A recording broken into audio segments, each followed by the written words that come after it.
What is the most used man-made material on Earth? You guessed right. It's concrete. Look around. It's everywhere.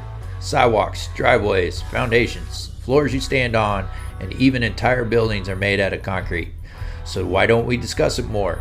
In each episode of Concrete Logic, we will explore one concrete-related topic with the help from industry professionals that are shaping the future of the trade.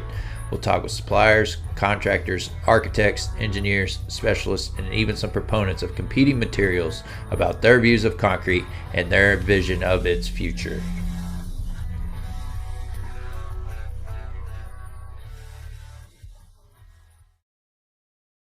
Welcome to another episode of the Concrete Logic Podcast. And today I got one of my favorites, Dr. Belkowitz. Yay! Long time, I have man. a t-shirt, man. This is like my, fifth episode? Yeah, there's only one t-shirt out there, and I have it. So you're not the only one that's complaining about it. I got to work on that. I got to get t-shirts. No, wait, 2 t-shirts. Josh Bong has a t-shirt. Josh Bong, I sent him a t-shirt. You sent Josh Bong a t-shirt and you sent me one? I posted on LinkedIn. I said I'd ask the folks that listen to the podcast to do these 3 things, and Josh was the only one that did all 3 things. So sent him a t-shirt. I think you should do. I used to go to a camp when I was a kid, and when you went there for 5 years, they gave you a hoodie. I'm a 5-year camper, sleepaway camp. Yeah, you've been on here more than anybody else. So if anyone deserves a t-shirt, it's 5 times Dr. somebody gets a t-shirt. Yeah, I'll get you one, man. Before we get better than that, we'll sponsor the 5-year or 5 episode t-shirt drive. Yeah. Intelligent Concrete sponsored. And we'll have an Intelligent Concrete logo on the back. Okay. We'll have to work on that off the air here. But anyways, yeah, Dr. Belkowitz agreed to come on to help me answer some questions from Virginia Tech folks. The last episode I released, 84, I tried to answer some of the questions that I could about careers in concrete. Okay. And today we're going to answer more questions from students from the Myers-Lawson School of Construction at Virginia Tech. Before we get started, just to remind everybody, there's 3 things that you can do to support the podcast. The first one is share the podcast. So please share the podcast with a colleague, coworker, or whoever in the construction industry. The second thing you can do is jump on to concretelogicpodcast.com, and you can click on the contact button, or you can click on the little microphone button and shoot me a message on any topic ideas or guest suggestions that you have. And then the third way is back on the homepage of concretelogicpodcast.com. There's a donation button. Click donate, and you can give any amount, and any amount is appreciated. Don't worry about the amount. It's just that when you do something like that, I know you're listening, and that's all what's about, and we'll keep on going. And do you believe something, John? Someone actually did this. That's what I just said. Donated? Someone, and they left a message. You want to hear it? Hey Seth, Gregory Rice here, BCG Construction down in Huntsville, Alabama. Also done some work up in the Carolinas. Love your show. Met a few of your guests at World of Concrete this year. Nothing but good things to say about the show. It's been very informative. Listen to it every week. This is a request for a potential guest. I would love to hear from Mr. Dan Baker. I'm actually looking for more information on him, and maybe to try and get some information from him about his road to success in the concrete industry. I actually own a small concrete company, residential, and looking to get more in the commercial space, and just would love to get some information from him. Just his road to success, how he did it. What were some major steps that I might need to take to try and achieve the same type things? Yeah. So if you would, you're more than welcome to play this on the podcast, and I look forward to hearing from you guys. Thank you. I'm not Dan Baker, but I've worked with plenty of companies to help them reach the levels that he's talking about, mom and pops that made the conversion. And the one constant between the different companies that we've been working with for the last 20 years is that involvement. Getting involved with the industry and the associations that you want to be part of. It's a low barrier to entry. Everybody's, I don't want to say inhibitions are down, but they're not as, when you go into a conference room, their guard is up. So go to lunch and learns that are hosted by a ACI chapter or an ACSS chapter, American Concrete Pumping Association, Paving Association, and meet people. And people want to work with like-minded people. If you want to grow, start finding out what the landscape looks like and who's out there and what they're doing. And start talking to them. Shoot. Yeah, no, that's fantastic. First of all, Gregory Rice, thank you so much for doing that. Yeah. That was awesome. He also donated to the show, and I made him a producer, I think 2 or 3 episodes ago. I just hadn't found a good time, Gregory, to share your voicemail, and I thought today was a great day to do that. Did you get him a T-shirt? Oh, man, you're killing me with these T-shirts. If that's all it takes to get more people to listen to this show. T-shirts and pizza, man. And you're not in Jersey, so I would stick with the T-shirts. Yeah. But Gregory, thank you so much. Dan Baker, he would be a hard get, but we'll put the bat signal out there for him. This man, he's been working in concrete for 50 years, so I think he's trying to take advantage of retirement. He's not really retired, man. He's still out and about, and he shows up at the offices across the country, and he's still there. He's the face of Baker. Sure. I would be willing to bet you $1, and you let Dan know that you lost his $1. And remember, on the dollar, you're right. Jon was right. Seth was wrong. That he listens to your show. And you're going to find an email in your inbox here after you release this. Dan, you make sure to remind Seth when you're on the show that he owes me $1. Because he's listening to your show, man. A lot of people are listening to your show. You got a pretty big audience, man. Yeah. Well, that wasn't the purpose, but I appreciate that. I just want to make folks like yourself accessible to more people, because I shared in the last podcast, not everybody has the time or the means to go to ACI conferences or the World of Concrete. So this was a way to share that, just like you do on LinkedIn and your outlets. You share your knowledge with folks. So that's awesome. But hey, let's get to these Virginia Tech questions. You ready for the first one? I think so. Okay. First question. Yeah. First question is, what does aggregate size do to contribute to a concrete mix design? And does it affect the setting time of the concrete? Coarse versus fine in parentheses. Okay. So first thing is the reason why we use coarse and fine aggregate in concrete. First reason is to make it less expensive.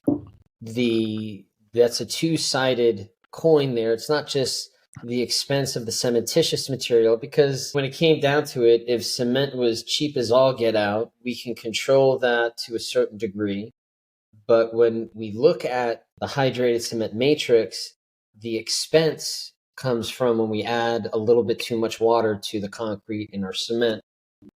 Cementitious segregates from the rock, or there's a hydraulic reaction, or there's a calcium oxychloride formation. It's not normally, and I shouldn't say that all the time, but it's not normally that it's the aggregate that causes the problem with the fresh concrete. It's our cementitious matrix. So not only is our aggregate an order of magnitude less, instead of it being $200 to $300 a ton, and I'm rounding things up, it's more of like $10 to $30 a ton. So there's the expense of it. We replace some of the cementitious, or in our cubic yard, a concrete design, we do the absolute volume method. There's 27 cubic feet per cubic yard. So we normally have, around 4 cubic feet dedicated to our cementitious, and then somewhere around 10 cubic feet dedicated to our rock, and around 7 cubic feet associated with our sand, right? instead of doing all of that, and that would be associated with cement, that would be extremely expensive. The other thing is it's easier to control a lower amount of cement content than it is a larger amount of cement content. So that's the first reason why we use rock and sand in our concrete mix design. Did I make sense, or is that a little confusing? No, I think that makes sense so far. So what does aggregate size to contribute to a concrete mix design?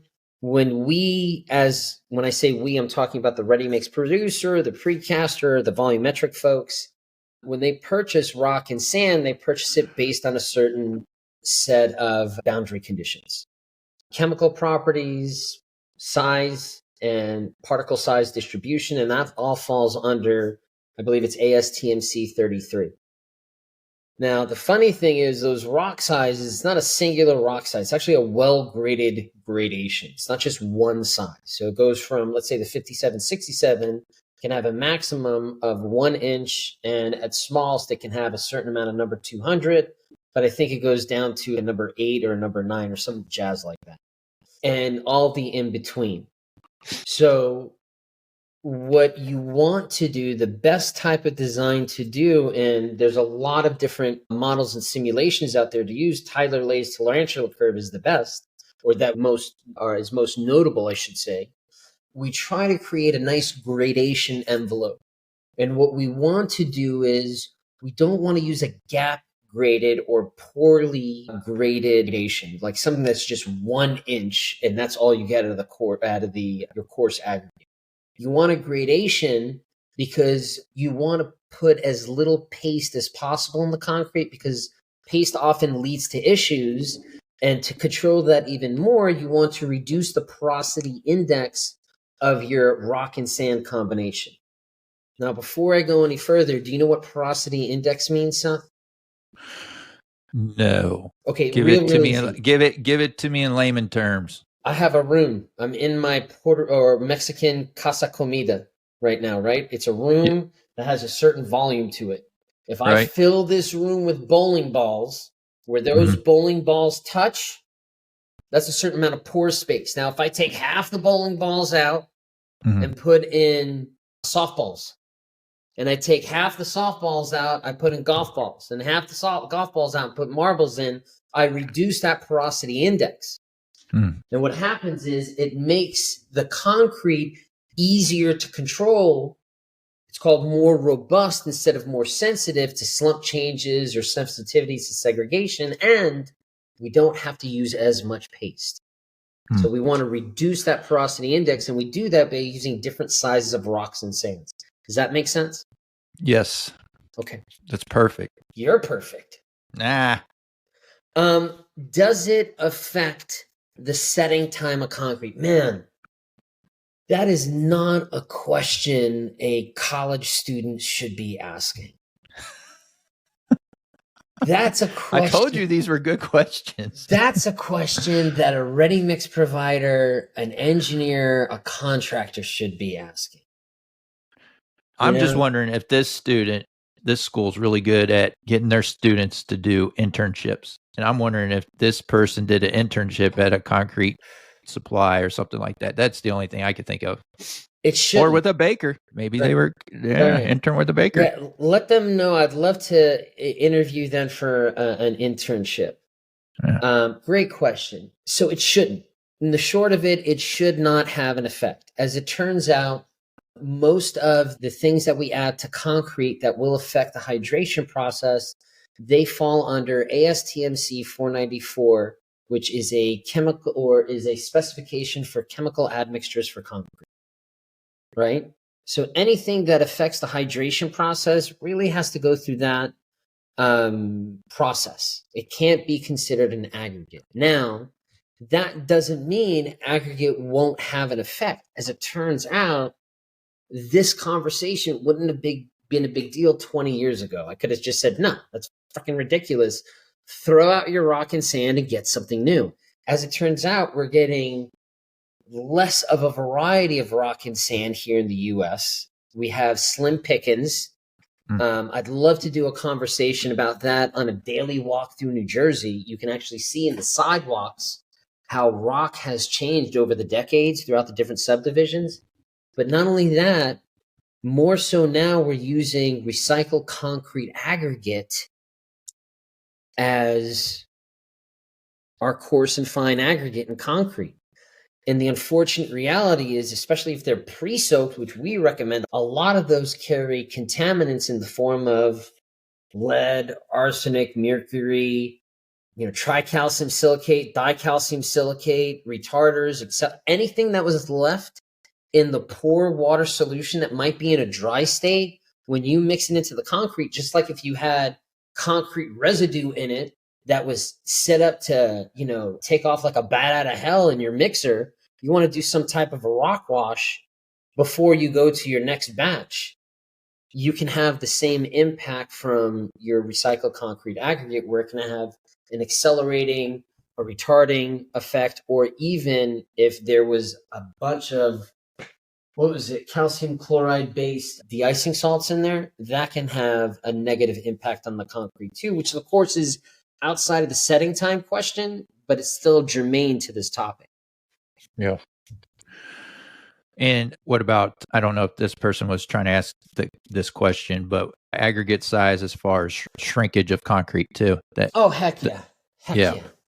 Anything. So, that's that's not a question a kid should be asking a college kid.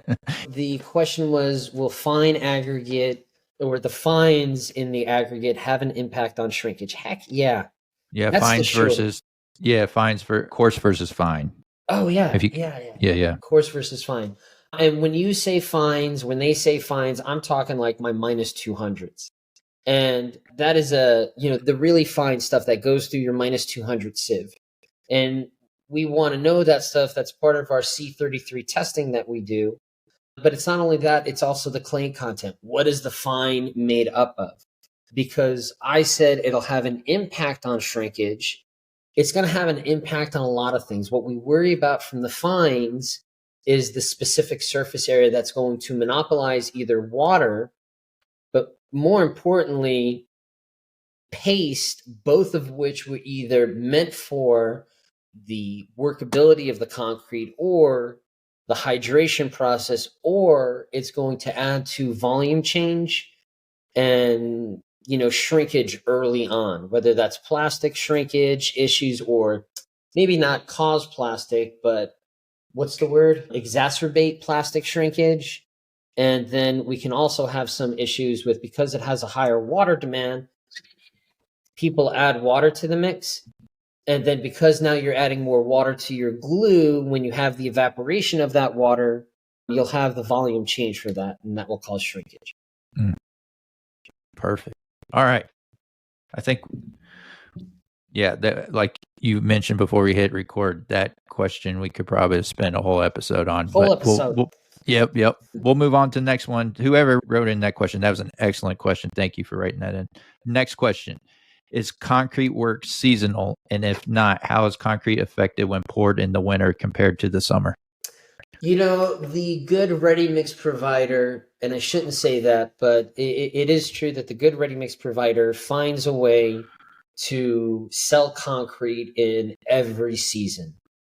I have a buddy who owns 4 Dunkin' Donuts, and his dad passed away when he was 16 years old. He managed 1 Dunkin' Donuts, so he had to take over the family business. He was the oldest son, and man, Oshevitz, did he lean into it. And I remember Whitney and I used to do homework in there when we were still, when I was still doing my PhD and she was doing our baccalaureate when we were living here. And it was always like Monday night, we would hang out there for date night and we'd spend $3 on coffee and a donut. And Tony would come out, we'd talk to him, and we'd be sitting there Monday night, and he's like, how the heck do I get people in here on a Monday night? Do I have a live band? And this is a Dunkin' Donuts. It's the same thing. We are when whoever's asking this question either worked for a concrete company, studied what a concrete ready mix company does, or wants to work for a concrete company. And this question is all about what you get into when you own a concrete manufacturing business. And that has changed over time. It used to be that you were in the business of making and delivering concrete, right? Whether you're family business or a family business with a bunch of plants, now that has changed. We're no longer in the delivery business, and it happens to be that we're delivering a perishable material. Nowadays, we're in the risk management business. Now, if you're a large commercial company, one of the big colors, blue, red, yellow, green, and you're selling 1.2 million cubic yards a year, and you buy into that, you don't have to really worry about it. That's taken care of for you, and you just have to consistently make good concrete and deliver it. But if you're asking for a mom and pops, it's called diversification. This is not the frickin' 1980s and earlier. We don't have 95% of our people using water and cement and a little bit of lamb's blood. There was a wonderful presentation by Rich Seish years ago that about getting rid of the 300 rev rule in ASTMC 94 and the 90-minute rule, which, by the way, no longer exists in ASTMC 94. It's totally up to the ready mix provider and the person buying the concrete, how old the concrete is and how many revs. And that's who you need to have on your show, is Rich Seishi, to talk about that jazz. Right now, there are so many chemicals out there, and they're so inexpensive that you can design your concrete to take off in negative freaking 35 degrees Fahrenheit and up to 135 degrees Fahrenheit. And I'm not trying to pull any chains here, but there are people that have to do that. There's liquid nitrogen you can put on top of concrete. There's calcium nitrates, sodium nitrates, sodium thiocyanates. There's polycarboxyl ethers, polymers. Like, there's even formaldehyde that's used in concrete. There's just so many bells and whistles. You shouldn't have a season. Now, the second thing is, now that I have the concrete, how do I reach the people and let them know? And that's just marketing. That's how do I reach my demographic? And with this thing, with the phone, like there's a company out there that has an iPhone app and an Android app that helps people who have concrete and who have trucks in the yard get in touch with people who need to buy concrete, but they're normally really low on the list with the high-end ready-mix providers. You know what I mean? Like when you're not a baker and you're a John Belkowitz, I pour slabs, you don't get to buy, you don't get to talk to the freaking dispatcher first thing in the morning. You got to wait till they call you back. There's an iPhone app, and it's not my job to tell folks who's there are, because there's a number of them out there, but ready mix providers work with this iPhone app company, and it's like the Uber of iPhone or of the ready mix industry. It's pretty sweet. Cool. Yeah. So if you're a good ready mix provider, season should not freaking matter. You got to diversify the type of concrete you're selling, because there's always basement concrete. There's always underground concrete. There's always concrete poured at night, poured in the morning, underground or underwater. Yeah. Did I answer your question? And I'll add on the contractor side. Yeah, we as a contractor, you only make money when you're pouring concrete. So we got to pour year round. And like John was sharing, there's different ways you can, acclimate the concrete for whatever environment you're going to be in. So during the winter, there's admixtures that we utilize. Also, the concrete supplier, they switch on hot water as well. So that helps pour during the winter. And then as far as protecting it, once it's down, we use blankets. Sometimes if it gets really bad, you have to tent in the building and heat the building when you're pouring concrete. So those are things we do in the winter. And then during the summer, which is prime concrete pouring time, that's when most people get, or most of their concrete poured is during the warm months. We normally pour at night. So you pour at night and cooler temperatures. And then again, the concrete supplier, they turn on cool water during the warmer months. At least they charge us for it. I assume they're doing that. And then Dr. Belkowitz mentioned a slew of things like the nitrogen and all that.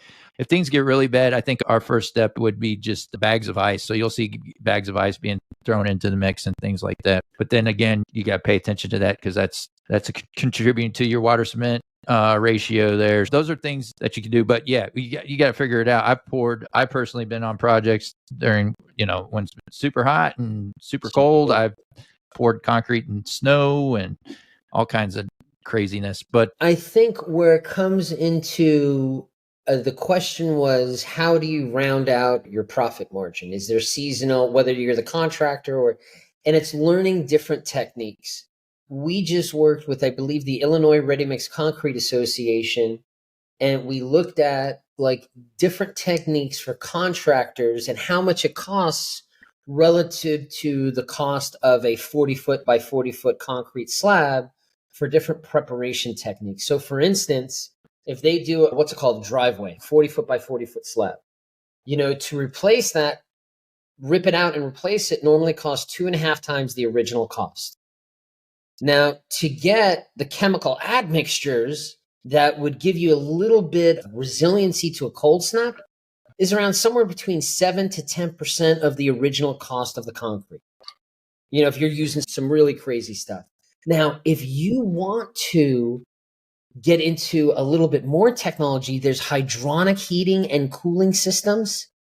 So as a contractor, instead of just putting curing blankets or heating blankets, like if you look at the work done at the Potomac River, they had to control the heat that was on top of the concrete, not only to cure the concrete, but also to rip the blankets off sooner. So they also not only put in hot water, but you can put in cool water to get the temperature to the ambient environment faster. Because if you put on curing blankets and your concrete temperature gets up to 70 degrees in Fahrenheit and it's 20 degrees out and you rip off the blankets, what happens? You're shocking the concrete. Cracks. Yep. Okay, so yeah, it's all about learning different techniques, whether you're a provider or the manufacturer. All right. I think we nailed that one. All right. Third question, probably the last one for today. Do engineers, this one's going to be a long one. Do engineers choose which type of cement, for instance, type 1, type 2, etc., to use before they design the structure, or is that decided by someone else? I'm laughing. Sorry. Before they design. If they do choose the cement type, how do they choose which type to use? And there's a name attached to this. This guy's got a really awesome name. Guess what it is? Joseph Grout? No, his name is Seth Alberson. What a great name. Construction engineering and management, graduating this year. Good for him. Congrats, buddy. Welcome to the industry. So this is going to come out tough. Seth, I apologize in advance. Is that why you're laughing? Because of the way I'm going to react to this question? That you could take this question 100 different ways, so I can't wait to hear. I'm taking it 2 different ways. All right, go for it. You answer. Fortunate reality is we don't use those type of cements anymore. We have since switched over to ASTMC 595. What's the other one called? The 1157 cement. So you can ultimately go in the same direction, but the same monikers don't exist. The type 1, 2, type 2, type 3, 4, 5, or what was Dick Burrows? He wanted to do a type 6 cement. We haven't been making type 4 cement in years, and I still think here in New Jersey, we still have type 1, 2. Freaking Home Depot, I bought bags. I'm just buying bags and I'm storing them. I'm putting one up in a frame. It says type 1, 2, C150. It's like gold bars. Oh, it's amazing. And in some parts of California, I believe they still sell the type 2, but normally you're going to find either the type 1L or the type, what is it called, 1P, or those types. So that's the first thing. As the engineer, if I say it, it's going to come out rude, and I do it. Say it. No effing apologies. Engineers don't know. Engineers don't know concrete. No, and I'm going to get pushback, and I don't mind. I would love to be on another podcast where I talk about I was recently invited out to the Portland Cement Association, and I had to decline because they're unfortunately not paying our way, and we just, it's an expensive freaking trip. but the question was, what is, type 1L, this transition, doing to the industry? And, when you look at the panel, the people on the panel who are answering this question for 150, 200 people, none of them are civil engineers by trade. They might have the letters after their name, but they are not a professional engineer who sits in an office and is designing reinforced concrete. Those people, they have no clue about concrete mix design. So I think that question is better targeted for, the question is a little bit different. And if you don't mind me changing the question, the first question is, who makes that choice on the type of cement? And the second answer is, how do they make that choice? And it comes down to the person who is most closely associated with the schedule of the project. Now, in some cases, that might be the civil engineer, that might be an architect, and that might be a project manager who has I've worked with project managers that were English majors in college. They had no concrete, no chemistry, and they'd been designing concrete for 15 to 20 years, and they're telling what the civil engineers to use. Now, there are special cases, not the 80% of the concrete that is used and made every day, but there are the 20%, I'm using Pareto's law, where you have to bring in special cement, whether it's a special cement, a special cementitious, but normally, and it's probably more than 80% of the workforce of the industry, that engineer or that architect or that ready mix provider is used whatever is available in the local industry. Now, that could be based off of what the DOT engineers are setting up as specifications and what folks are going after to answer many problems that they have. So, for instance, in Colorado, we have a lot of sulfate in our soils. We have a lot of ASR to deal with. So we need a type 1,2 cement or something equivalent. We need some type of resiliency to alkali silica reactivity. So it's not just the cement we're using, but it's also the pozzolanic materials, whether it's fly ash, silica fume, or some bastardized version of a diked sludge that we call reclaimed ash. And it's really just freaking garbage that's diseasing our concrete. But hey, if you want to tell people to use it at CDOT, I guess it's going to fly and people are going to sell it. So I guess I answered that question in a roundabout way and with a little bit of cynicism. But like the aggregate question, that answer has changed in the last 20 years. And Seth, I believe your name was, I remember when I first got to Aviano Air Base, Italy, when I was 18 years old. It was my first freaking job. I got there at 8 o'clock at night or 7 o'clock at night. It was my first day there, Seth. And they gave me the radio for in-flight emergencies. And I'm not talking like, Cessna C-172s. I'm talking about F-16s, EA-6Bs, F-17s, B-1A Lancer, the bone, shit with like smoke in the cockpit, cherry red brakes, hung missiles. Everybody went and got toe up from just drunk. And not only did I had an IFE, an in-flight emergency that night, I also had a generator for some type of payload site that it ran out of fuel. And I had to go find the tank. Never worked at a diesel tank in my life. It was underground and I had to fill it up myself.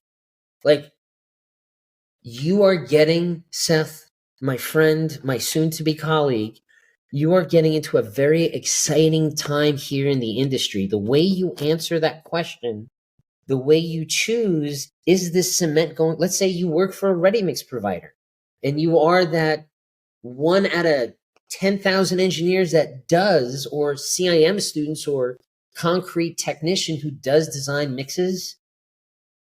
Either you hire a third party to get samples of your rock sands and your chemicals, run them together in a bunch of ASR, sulfate, compressive strength, fresh property tests, and see if they make your what am I trying to say, Seth? Meet your engineering specifications that your engineer is requiring on that structural design. And normally what they're requiring, 28-day to 90-day strength, air and trained. Good Lord, they might require a slump when they have no clue what a slump is. And then there might be a cement content and a water cementitious ratio content. But when it comes to sulfate attack, you as the producer is going to have to make that decision. And you have a lot of tools. It's just unfortunately now the decision-making process, it's not as cut and dry and easy as it used to be. Well said. Yeah. Engineers, shame on you. Shame on you, engineers. Yeah, you got to go back to the last episode, Jon, Dr. Belkowitz and I did. And you can listen to him go on his tirade on engineers. Can I recommend you add something to the end of your show to end it on a good note? Oh, yeah, you can go ahead. I was just going to that was going to be the last question for today, but is there something you want to add before? Yeah. What's your favorite concrete mix design? This is what you should ask. Listen, the last 2 shows that I've been on, we've ended off with me having like heart palpitations and getting angry. Oh, I'm sorry. Yeah. Whitney doesn't want me to do the show because I got to go for a stress test after this. I recommend that you choose something, and I would love it to be, what's your favorite concrete mix design? Or what's your favorite concrete admixture? I really love the question of what's your favorite concrete mix design and why. But your favorite concrete job site, concrete story, your craziest concrete story, concrete mix story, those are really fun questions. And it should only be like a 45-second answer. Yeah. Before we get to that, I just want to make sure I thank Ashley Johnson. She's associate professor at the Virginia Tech Myers Lawson School of Construction Engineering and Management. These questions came from her students. So thank you, Ashley. Appreciate you doing that. No, she doesn't have a t-shirt, man. Good grief. Hey, gosh, favorite mix or job site? That's you say it should be a short answer, but it's not a short answer. I don't know a concrete guy that's been in the business for a good while that has a short story about something. It's not a story. I said, what's your favorite mix design? Okay, my favorite mix design. I don't remember all the details of it, but it was something that we did on a particular job. I can't say everything about it. It was an NDA job, but it was like 20 pounds of fiber. It was like a 5,000 pound mix. We had to pump it through 600 feet of line. And when I saw this requirement, I was like, there's no way this can happen. There's no way this can happen. But we did it. We did it. And there's people that I would still want to get on this show that were a part of that. And you have to.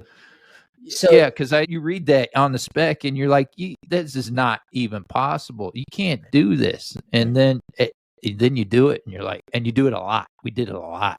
It was awesome. But yeah, that would be my favorite one that comes top of mind. I started writing a book with Brian Greene called The Wild Frontiers of Grouting. And in that book that, God willing, we're still writing, there are stories like, that's impossible. You can't do that.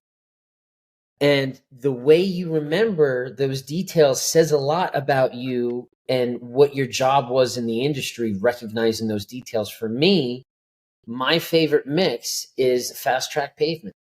You got to have workability for 90 minutes to 2 hours. And then 2 hours after that, you got to drive on top of it. You're balancing not only the inconsistencies that you might have with the end user and the traveling time, but also the strict deadline of opening up to traffic, recognizing that the DOT doesn't care. And if you're a minute late, it's the same thing as being an hour late. The amount of cement, anywhere between 750 pounds to 1,000 pounds of cement with a water cementitious ratio of around 0.37 to 0.35, with a high range water reducer content of about 10 fluid ounces per hundredweight, high range or a hydration stabilizer anywhere between 0.5 and 1 fluid ounce per hundredweight, and your accelerator anywhere between 45 to 155 fluid ounces per hundredweight. From the plant, you can get that to last 2 hours before the slump is gone. Sets up like a bat out of hell. Freaking 40 or 3,500 to 4,500 psi, 4 hours from when water touches cement. Creamy and dreamy, easy to close up and finish. That's right. That was 30, 45 seconds there. Nice job. You never failed to disappoint, man. Every time you come on here, you're awesome. Thank you. Probably should get a t-shirt. You should probably get a t-shirt. All right. This is where we're going to stop today. We could probably go on for hours, but this is where we're going to stop today. Thank you again, Dr. Belkowitz. Appreciate you coming on here and helping me with these questions. And folks, until next time, let's keep it concrete. And that concludes another episode of the Concrete Logic Podcast. I hope you got some value out of that episode and learned a thing or two. If you did, visit our website, concretelogicpodcast.com. Click on the show support tab and learn how you could be listed as a producer of an episode. Again, that's concretelogicpodcast.com. Click on show support tab to learn how you can support the show. And as always, Mike Dunton will take us out.